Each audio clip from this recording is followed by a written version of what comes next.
Welcome on Rishabh IAS academy. तो ज़्यादातर students के साथ एक प्रॉब्लम होती है पढ़ाई करते समय नींद आने की, जिससे मन में सवाल उठ सकता है कि नींद पढ़ाई करते समय ही क्यों आने लगती है, जबकि मोबाइल, टीवी आदि देखते हुए नींद नहीं आती। इसलिए अब हम जानेंगे कि पढ़ाई के दौरान नींद क्यों आती है और इसके पीछे क्या कारण है, साथ ही किन उपायों से इस प्रॉब्लम से हम बच सकते हैं, जिससे कि हम अच्छे से पढ़ाई पर कॉन्सेंट्रेट कर पाएँ। तो सबसे पहले बात करते हैं उन कारणों की जिससे पढ़ाई के दौरान नींद आती है।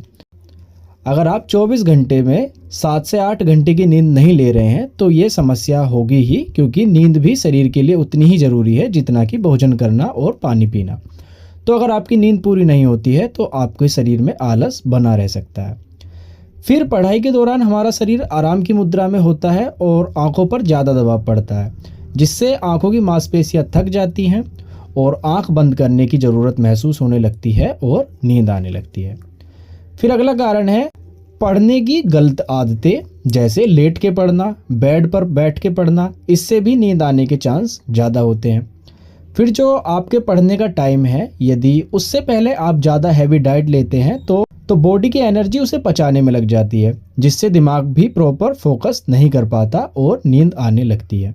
इसके बाद एक कारण और जो हो सकता है इस समस्या के पीछे, वो है शरीर में कुछ पोषक तत्वों की कमी, जिसमें शामिल है vitamin D, vitamin B12, iron. इनकी कमी से भी शरीर काफ़ी कमज़ोर होता है और फोकस ना होने के साथ साथ नींद भी आने लगती है। तो ये वे कारण थे जिनसे पढ़ाई के समय नींद आने जैसी प्रॉब्लम होती है। अब बात करते हैं इस प्रॉब्लम से बचने के लिए हम क्या क्या उपाय कर सकते हैं। तो सबसे पहले तो आप चाहे दिन में पढ़ो या रात में, लेकिन आपको जो बात ध्यान रखनी है वो ये है कि 7 से 8 घंटे की नींद तो पूरी करनी है, क्योंकि नींद भी हमारी बॉडी की नीड है और अगर इतनी नींद नहीं मिलेगी तो आप पूरे दिन आलस से ही घिरे रहेंगे। दूसरा, कभी भी लगातार 1 घंटे से ज़्यादा ना पढ़े, यानी अगर आपको 4 घंटे पढ़ना है तो लगातार 4 घंटे पढ़ोगे तो आंखों की मांसपेशियों पर जोर पड़ेगा, साथ ही दिमाग पर भी ज़्यादा प्रेशर आने लगेगा।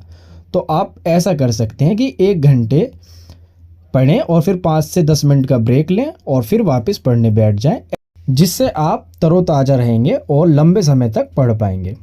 इसके बाद कभी भी बेड पर बैठकर या लेटकर ना पढ़ें। कोशिश करें कि टेबल और कुर्सी पर ही पढ़ें तथा पढ़ाई के दौरान खुद को सीधा रखें। फिर पढ़ाई करने से पहले हल्का फुल्का भोजन करें, ज़्यादा हैवी भोजन ना करें, क्योंकि उससे भी नींद आने लगती है। पढ़ाई के दौरान थोड़ा थोड़ा पानी भी पीते रहें, जिससे बॉडी हाइड्रेट रहती है और शरीर में एनर्जी बनी रहती है। इसके बाद कभी कभी ज़्यादा नींद आना ज़रूरी नहीं है, इसमें आपकी गलती ही हो। इसके पीछे हेल्थ प्रॉब्लम भी हो सकती है, जिसमें बॉडी में ज़रूरी पोषक तत्वों की कमी होना है। उसके लिए आप हेल्थी डाइट ले सकते हैं और डॉक्टर की सलाह भी ले सकते हैं। इसके बाद कि पढ़ाई के दौरान नींद ना आए, उसके लिए सबसे ज़रूरी है कि आप सुबह थोड़ी बहुत एक्सरसाइज करें और प्राणायाम की आदत डालें। प्राणायाम से आपकी बॉडी में ऑक्सीजन सप्लाई बढ़ जाती है और आप पूरे दिन काफ़ी एक्टिव रहते हैं। इसके अलावा आपको यह भी पता होना चाहिए कि हम इंसान हैं और कोई मशीन या रोबोट नहीं है जो ज़्यादा मेहनत करे और नींद ना आए। नींद आना स्वाभाविक भी होता है। तो पढ़ाई कर रहे हैं और बहुत नींद भी आ रही है तो ऐसे में ज़बरदस्ती ना करें, क्योंकि ऐसे में आप फोकस भी नहीं कर पाएंगे, साथ ही टाइम भी ख़राब करेंगे।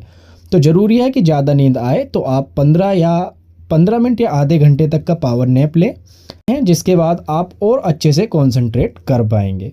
तो इस वीडियो को यहीं पर एंड करते हैं। आपको कैसी लगी कमेंट कर ज़रूर बताएं। वीडियो को लाइक करें, चैनल पर पहली बार हैं तो सब्सक्राइब ज़रूर करें। धन्यवाद।